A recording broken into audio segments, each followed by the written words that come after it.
this has changed my hair completely. Like, this is definitely the thing that has kept my hair not feeling like it's literally gasping for water or something, like so dry and crusty. Hey everyone, welcome back to my channel. I hope you're all doing well. It has been a hot minute since I've done a sit down video, and oh my god, I was not prepared.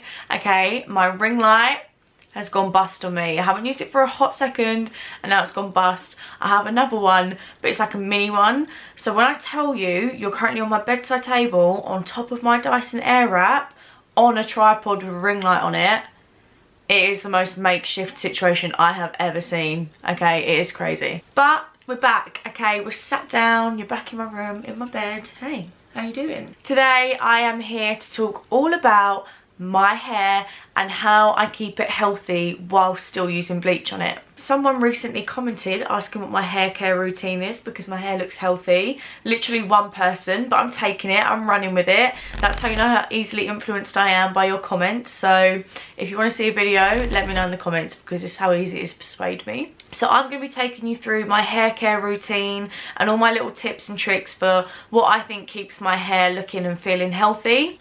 So I'm going to take you through my everyday routine, and then there are some bits that I do once a week or twice a week, so we'll go through all of that, and then I'll finish off with my #1 top tip for what keeps my hair looking healthy. So I have been bleaching my hair for a few years now. I started off getting highlights that were just high lift tint, and then gradually started adding bleach in.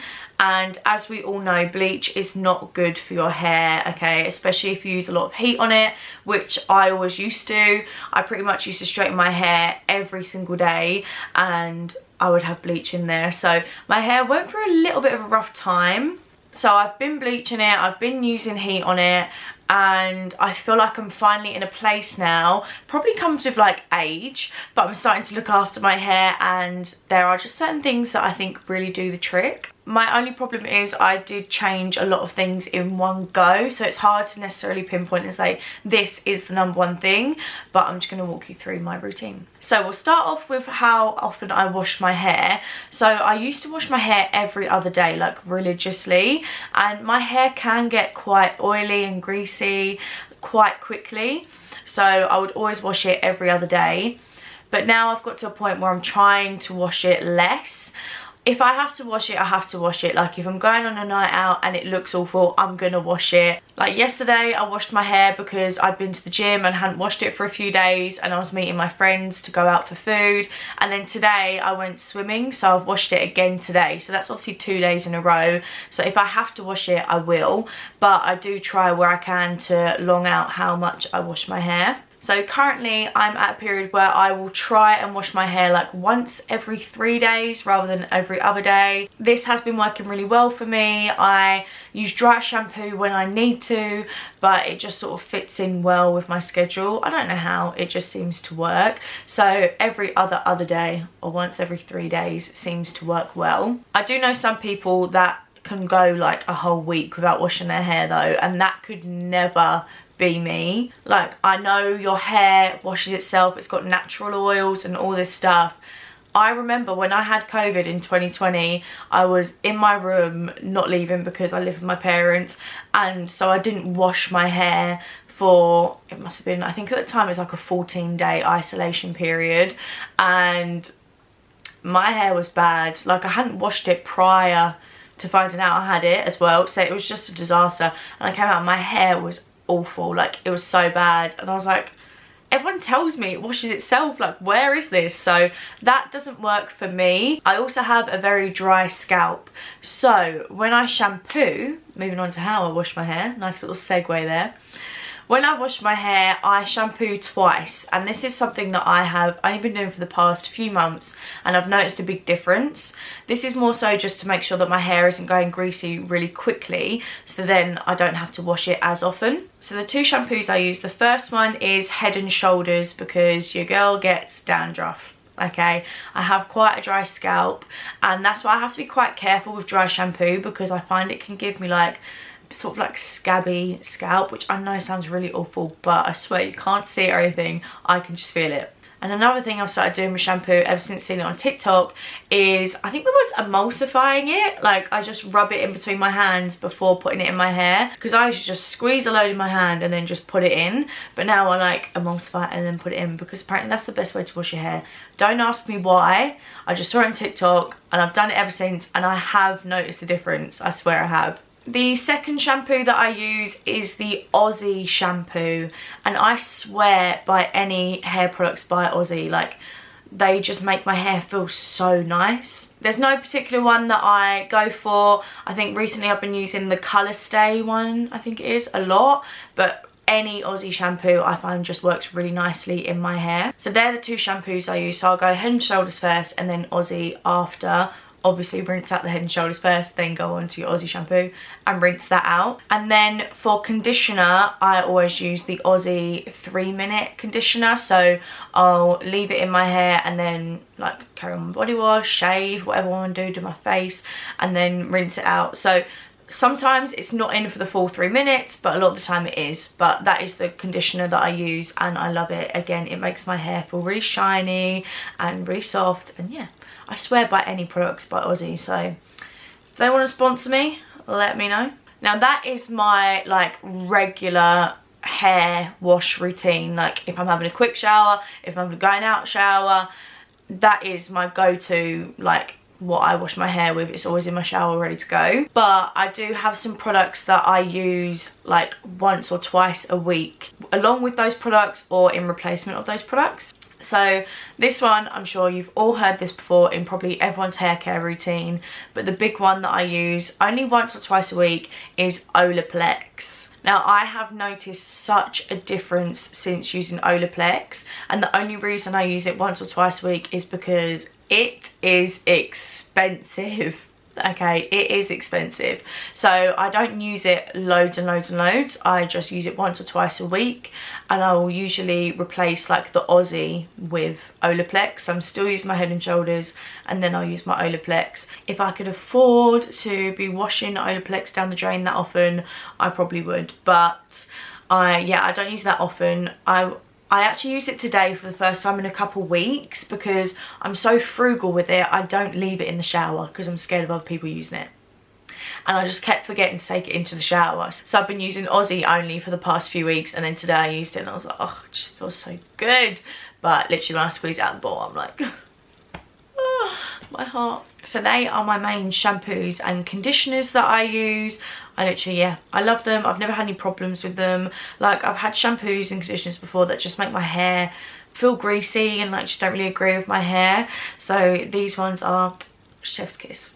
Now this next tip I've mentioned in a video before, but it is such a good one. Okay, so when I am doing like a slick hair, like a slick ponytail or occasionally a slick bun, anything like that, granted I don't do them that often because we've got a lot of forehead going on, but when I do those hairstyles, rather than using gel or as well as gel, I will use hair oil.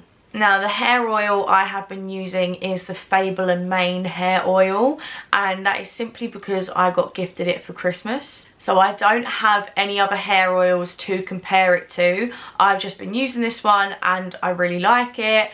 I've not had any bad sort of reaction to it. My hair feels really nice, and like I said, I sort of do everything at once. So I can't necessarily say this hair oil is the reason my hair looks great, but it works well for slicking my hair back and yeah, does the job. So if you don't want to try the Fable & Mane one, I'm sure there are other hair oils that will work, but the Fable & Mane hair oil is the one that I use, and I just use it to slick all my hair back, and then if I need extra gel, like if I've got extra flyaways, I will, but the oil works really, really well. This then just means that my hair is sat in like a nice hair mask for hours and hours, and then I'll wash it out. So I do only do this on hair wash days. So with gel, I find like if I don't want to wash my hair, I can sort of brush my hair and the gel will come out, but with hair oil you do need to wash your hair. I always do it on hair wash day. And then we come to styling hair, which is a huge part of hair care routine. Use heat protecting spray, please. I know too many people that don't use hair protecting spray and will use regular heat on their hair, and I'm just like, why would you do that? It's literally like sunbathing without sun cream on, I think anyway. Like, it's just so damaging to your hair. Like, heat can be so bad for your hair, full stop, so why would you not put protectant on it just to help it a little bit? Similarly to the hair oils, I don't feel like I've tried enough like heat protecting spray to say like this one's amazing, this one's rubbish. But ones that I have used in the past and I've got along with really well are the VO5 hair protecting spray. I really liked that one. The John Frieda anti-frizz one was really good as well. And the one I'm using at the moment is literally just Superdrug's own brand, and I really like that because it smells so good. Like, it smells so good. So I like to go for one that I can put on wet and dry hair, so that if I'm quickly going over my hair even though it's dry, I can protect it. So my number one tip, the one thing that has really helped keep my hair super healthy, and I've just noticed such a difference, is literally as easy as using less heat. And I know no one wants to hear that, because when I see people saying that, I'll be like, are you joking? Like, I have to straighten my hair, like I have to. But I've just learned to get over that, because like, this is my hair. I have hair dried it, okay? So I will often hair dry my hair after washing it, because if I let it air dry, I find it goes greasier quicker. I don't know why, but I just noticed that it goes dirtier quicker. So I will hair dry it, but I do hair dry it with the Dyson Airwrap. I know it's an expensive price, but I've noticed such a difference compared to using like just a normal hair dryer and then hair straighteners on top and like just clamping that heat down. So this is my hair after drying it. Now, like, don't get me wrong, this is so annoying to me. Like, that's why I tuck it behind my ear. Like, it was like that anyway. It's not like that just because I tucked it behind my ear. So there are little bits where I'm like, oh God, I wish I could straighten that. But I'm just like, no, you don't need to. You don't need to. So I only use heat when I absolutely like have to. Like, if I'm going on a night out, I'm going to curl my hair, and I'll often do it with the Dyson Airwrap. Don't get me wrong, if I want to do it with a curling tong, I'll do it with a curling tong. But I'm not just doing that every single day. Do you know what I mean? Like, I'm not putting heat on it for the sake of putting heat on it. Like, I just really try and reduce it where I can. I try not to hair dry it too much as well, but I just do notice a difference between if my hair's been air dried or hair dried. Sure, that sounded weird, but you know what I mean. I just notice a difference in how long it stays clean, and I don't know what that is about, but I do notice a difference. But I used to straighten my hair every single day, and when you've got bleach in your hair, like, that is just the worst combination. I was curling my hair, I was straightening my hair, I was just doing something with my hair every day without fail. Whereas now, I'll like Dyson Airwrap my hair, and then like, the curls might fall out after the next day, but I'll have some sort of waviness to it and I'll rock with it. I'll be like, yeah, sort of wavy-ishness going on. But the Dyson Airwrap alone, I've noticed such a big difference compared to using like a curling tong. Like, yeah, I just noticed such a difference in the healthiness of my hair since I've cut down that amount of heat. So yeah, I hope you enjoyed this little informative video. Hope it made me feel a bit closer to me now. You know what I do in the shower. It's a little bit, ooh, a little bit, ooh. I don't know why to take it there. But hopefully you did enjoy this video. Like I said, I did this because someone asked me to in the comments. So if there is something you would like to see me do in a video, just let me know in the comments. You know, I'm easily persuaded. I'll be able to squeeze a video in, I'm sure. So I hope you enjoyed this video. If you did, please make sure to like and subscribe, and I will see you in the next video.